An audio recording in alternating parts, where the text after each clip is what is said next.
લીમખેડા તાલુકાના પ્રતાપપુરા મુખ્ય પ્રાથમિક શાળામાં ઘોર બેદરકારી દાખવી મેનુ પ્રમાણેનું ભોજન ન બનાવતા લીમખેડા મામલતદારે પ્રાથમિક શાળાના સંચાલકને નોટિસ ફટકારી હતી। મધ્યાહન ભોજનમાં બાળકોને પૌષ્ટિક ભોજન આપવામાં આવે છે અને તેમાં બાળકોનો સર્વાંગી વિકાસ થાય અને બાળક તંદુરસ્ત રહે તે માટે સરકાર દ્વારા પ્રયત્નો હાથ ધરવામાં આવે છે। ત્યારે લીમખેડા તાલુકાના પ્રતાપપુરા મુખ્ય પ્રાથમિક શાળાના સંચાલિકાએ ઘોર બેદરકારી દાખવી મેનુ પ્રમાણેનું ભોજન બનાવ્યું ન હતું। બાળકોને પીવાના પાણીનો આરો પ્લાન્ટ પણ ચાલુ ન હતો। 450 બાળકો વચ્ચે માત્ર 2 શૌચાલય હતા અને તેમાં એક જ શૌચાલય ચાલુ હતું, જેવી અનેક પ્રકારની ગંભીર ક્ષતિઓ જણાઈ આવી હતી, જેથી લીમખેડા મામલતદારે સંચાલિકાને કારણદર્શક નોટિસ પાઠવી ખુલાસો કરવા જણાવ્યું હતું। પ્રતાપપુરા મુખ્ય પ્રાથમિક શાળાના આચાર્ય સુખદેવસિંહને આજે કઈ તારીખ છે, કાલે કઈ તારીખ હતી તે તારીખની પણ ખબર નથી। લીમખેડા મામલતદારે મધ્યાહન ભોજનના સંચાલિકાને તાત્કાલિક ધોરણે કારણદર્શક નોટિસ પાઠવી ખુલાસો કરવા જણાવ્યું હતું। ત્યારે શિક્ષણ અધિકારી દ્વારા હજુ સુધી કેમ કોઈ પગલાં ભરવામાં નથી આવ્યા તેવું લોકમુખે ચર્ચાઈ રહ્યું છે।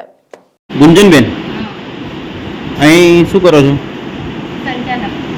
સંચાલકનું કઈ સ્કૂલમાં? પ્રતાપપુરા પ્રાથમિક સ્કૂલમાં। કેટલા ટાઈમથી કરો છો? 2 વર્ષ થયા। 2 વર્ષથી। જમવાનું બનાવ્યું છે? શું જમવાનું બનાવ્યું? આજે દાળ ઢોકળી છે પણ વરસાદના કારણે શું દાળ ઢોકળી છે? હા, પણ એના આજે લોટ વરસાદના કારણે લવાયેલા સુધી નથી જાય। એ તો તમારી મેનુ પ્રમાણે શું બનાવવાનું હતું આજે? દાળ ઢોકળી। તો શું બનાવ્યું તમે આજે? ખીચડી બનાવી। ખીચડી બનાવી? મેનુ પ્રમાણે જમવાનું બનાવ્યું નથી? હા। એટલે તમે વરસાદના કારણે લોટ લાવ્યા નથી? કઈથી લોટ લાવવાનો હતો? દુકાન તો અહીં તમારી નજીક જ છે ને? હા હા। દરરોજ મેનુ પ્રમાણે જમવાનું બનાવો છો?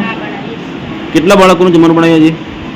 300 સાડી 300 આજે 254 હે? આજે 253 253 જમવાનું બનાવ્યું છે? 253 બાળકો પૂરા થયા છે? 253 પૂરા થયા છે?